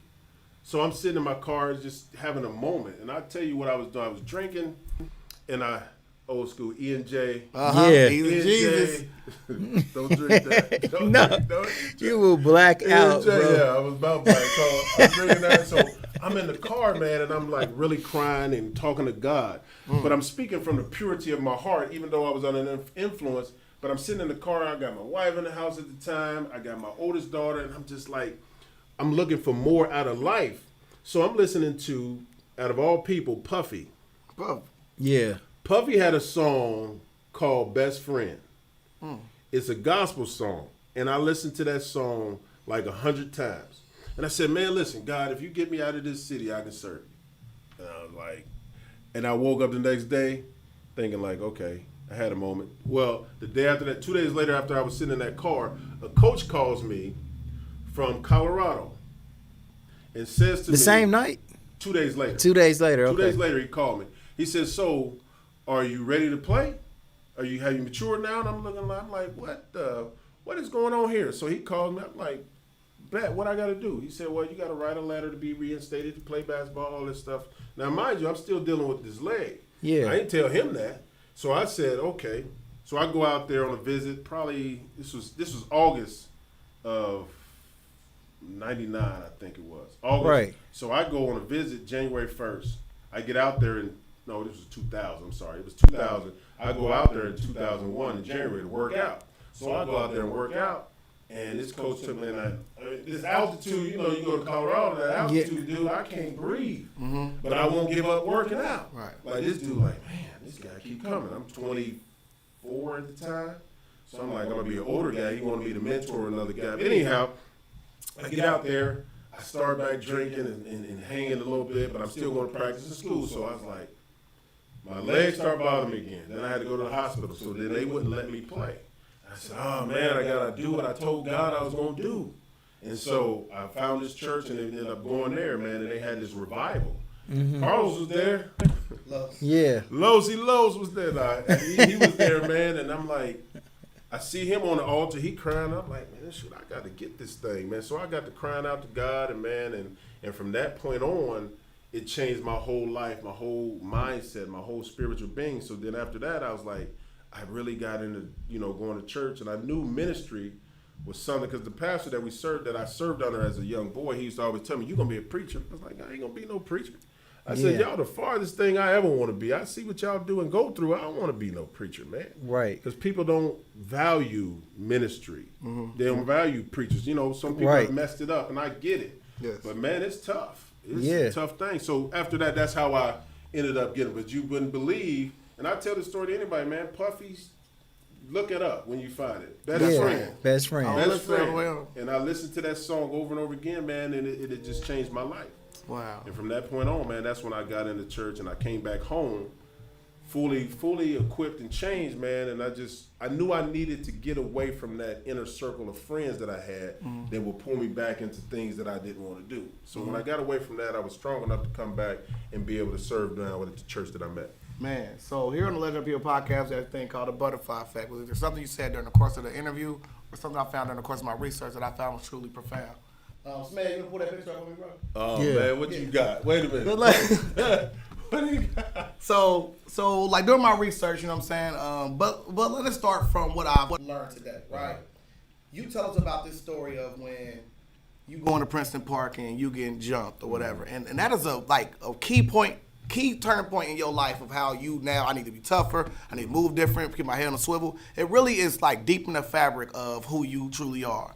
On this post right here, man, it literally brought tears in my heart because I'm like, I used to go to all my, I played basketball and my dad came to one of my games and I played my heart out. I ain't never fell out of game. I fell out of this game because my dad there. Yeah. I played my heart out, man. And on this post, there is a message that encapsulates everything I want to say to you. It's about a man named Philip Darby. Wow. He said, I never had my dad to reach out and hold when I was down. But this picture, bruh, it makes me proud to see a man who stayed by his kids, and it motivates me to never be like my father. God is my father. I'm proud of you, bro, and thank you again for being there for me.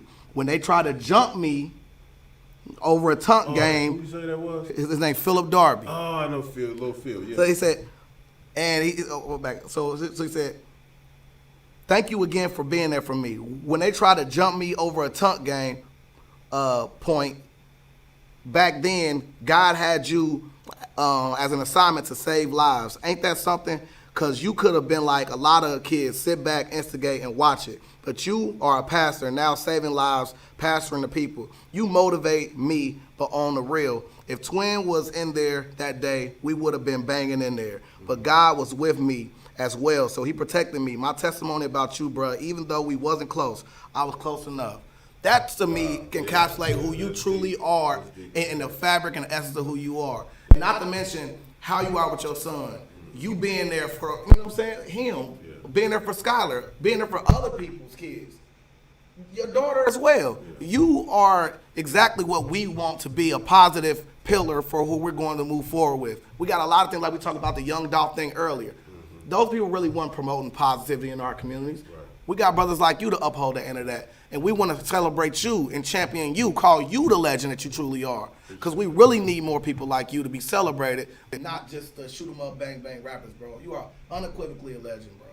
Man. I appreciate that. Man, and bro, like, you ushering in, you know what's really cool, bro, to thinking about it all? Like, you come into Troutwood, right? You start to change the culture. You're developing Troutwood into what it will eventually become. And your son, man, this is so major, bro. Your son, you pass the baton to him and he runs through the finish line. Yep. He did what nobody else had done before, and you started off doing something that nobody had done before. The flagship team, yep. That's amazing, bro. That is. You know, and the coolest thing, like, you know, when I asked you the question about being a parent, right, and a coach and this and that, like, your answer was perfect, bro.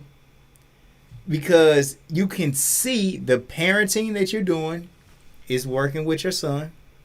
You're not taking all the credit. You're giving a lot of credit to your son, but the credit is with you too. You know what I'm saying? It's kind of like what you're doing is giving your son the environment for him to be his best self.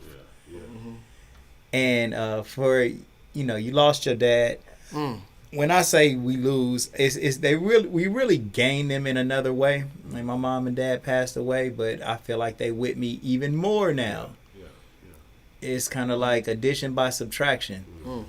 And man, like even though your dad passed away, like his coach tried to come and get you.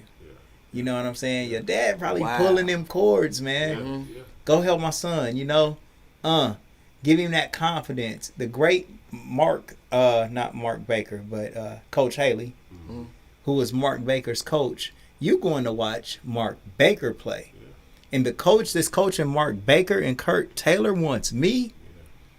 That's giving you the confidence to go to Troutwood and be so full of confidence to know that you can go battle Dunbar.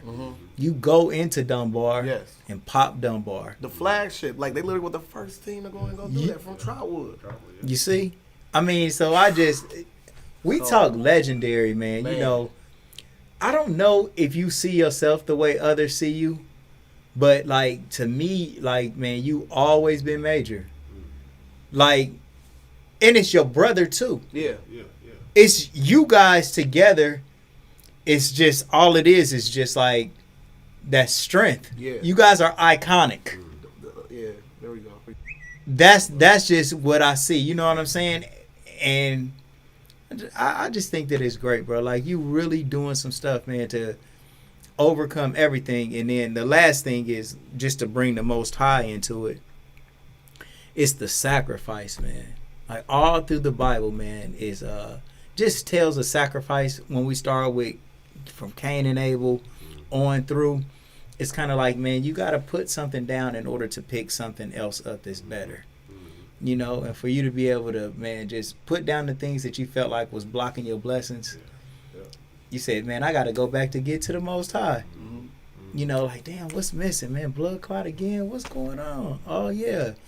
I made a covenant with the Most High that I was going to do this and this. I really ain't holding up my end. Let me hold up my end. And then, man, do you know how people dream?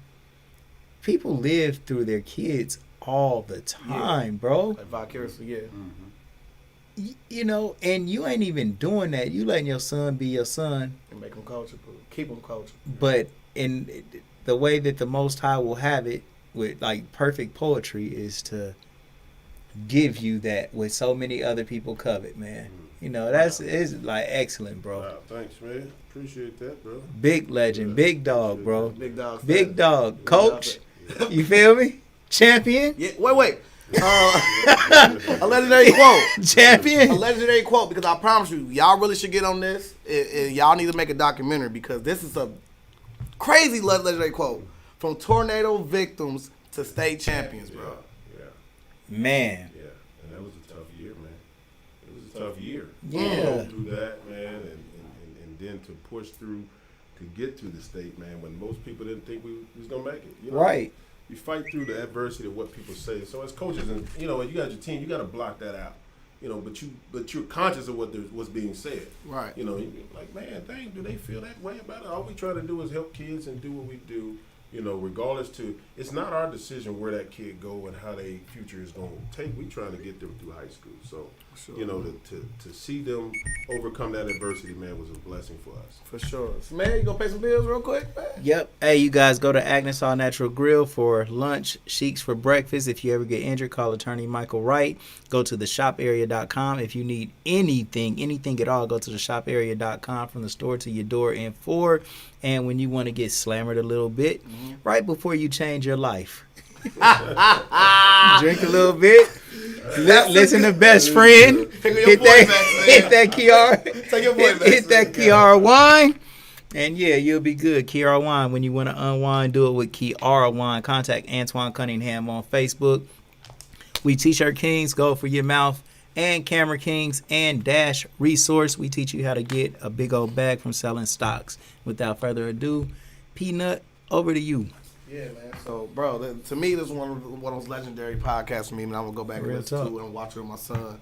Man, bro, we really appreciate you coming out. Man, close us out, Carl, with some words of wisdom, bro. What you got? I just want to say, man, I appreciate, first of all, Smed, you bringing me on. I told them that I had a dream that I was on here last week. Yeah. So it shocked me to receive an inbox from Smed. I was like, wow. Well, yeah, I'm not going to turn this down, man. But I'm thankful just to know, Smed, that just I love and appreciate the positive things that you put out there, man.